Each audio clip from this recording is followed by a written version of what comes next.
Ang tikang pangkat 1, pangkat 2 at pangkat 3.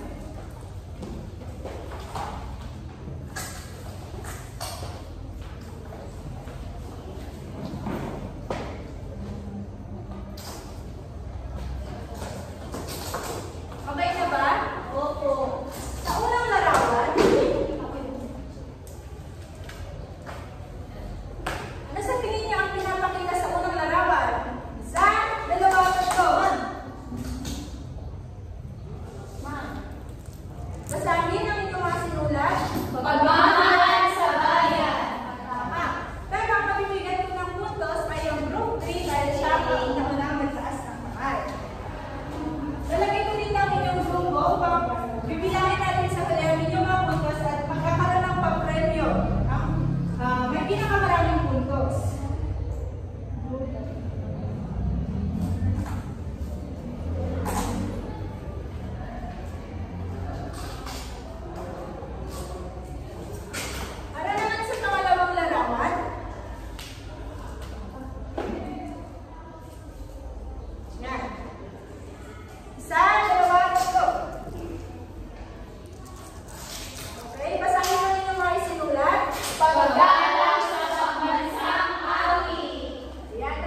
nananalangin may alaala ng kanyang lola at ng mga bayaning Pilipino na nagpapakita ng laban sa pamilya.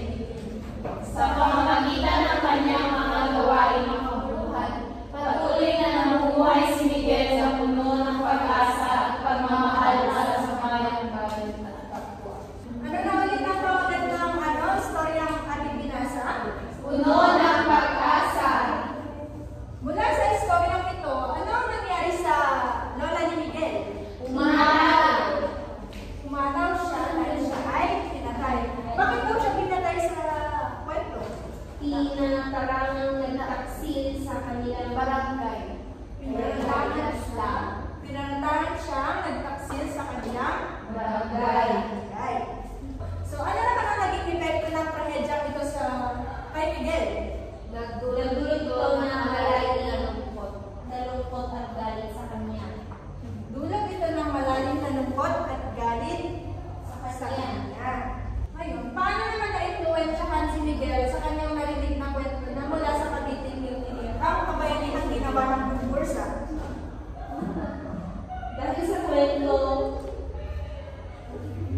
ng Cavite Mutiny ay naramdaman niya ang kahalagahan ng pagiging tapat sa kanyang bayan at pakikibahagi sa isang makatarungang pakikibaka. Ngayon, nabanggit natin ang Bursa kanina. Sino-sino yung tatlong panik ito? Gomez, Zamora, Burgos. Gomez, Burgos, Zamora. Anong ginawa nila sa tatlong panik ito? Pinatay sa pamamagitan ng Pagkakalote. Dahil sa pangyayaring ito, ano naman yung nararamdaman ng mga Pilipino na tulad din ng nararamdaman ni Miguel sa kwentong ito? Nag-iwan ito ng galit at lungkot sa mga damdamin ng mga Pilipino tulad ng naramdaman ni Miguel. Nag-iwan ito ng galit at lungkot sa kanilang damdamin. So, base sa ating nabasa, ano sa tingin niyo ang ating aralin na tutukuyin ngayong araw? May isa-isa ang pangyayari sa panahon ng pagbabautismo sa Bursa. Mga isa-isa ang mga pangyayari sa pangyayari ng pinaro ng Bursa. Ano ba? Ano ba sa tingin niyo? May lalarawan ang mga pangyayari sa Cavite Mutiny at reaksyon ng mga Pilipino sa pangyayari nito. Ngayon, mananatili ko yung sa pangkat na pinibigay kanina. Sasagutin ninyo ang context clues na ito. Pagkatapos, ipapaskill natin ang inyong mga sagutan, mga sagot na activity sheet sa ating isa. Ito ang group 1, 2, Ibigyan ko lang kayo ng 3 minuto upang sagutin.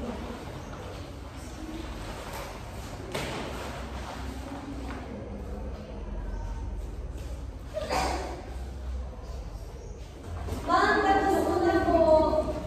Okay po. Ano bang inilit ng iyong gawa sa isa? Okay. Dikit-dikit nyo ang inyong mga gawa sa isa.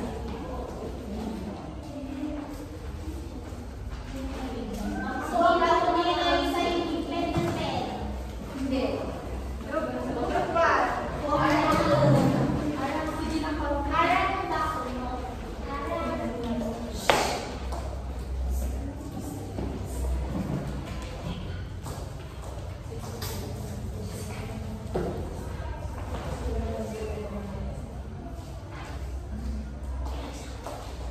Ayan, basahin natin yung mga katanungan sa worksheet na aking binigay sa inyo. Ano ang salitang tumutukoy sa pagkilos ng pagtutol o paglaban sa isang grupo ng tao laban sa kasalukuyang awtoridad o sistema ng pamahalaan? Ano daw yung tinutukoy or tumutukoy sa pagkilos ng pagtutol o paglaban sa isang grupo ng tao laban sa kasalukuyang awtoridad o sistema ng pamahalaan? Pag-aasa. Sa pangalawang tanong, Ang katatlong pari ay nagtaksil sa sarili ng bayan. Ano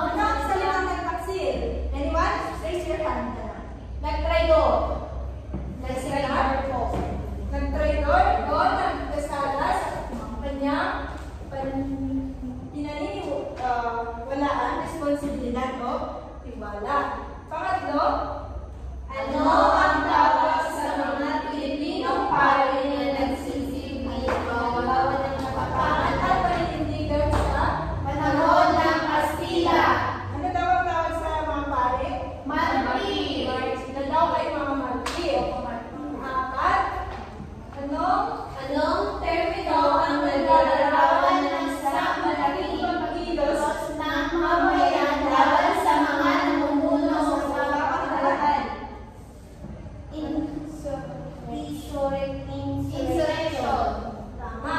Insurrection daw ang termino naglalarawan ng isang malaking pagkilos ng mamamayan laban sa mga namumunod sa ating pamahalaan. At panghuli ay ang Siya ay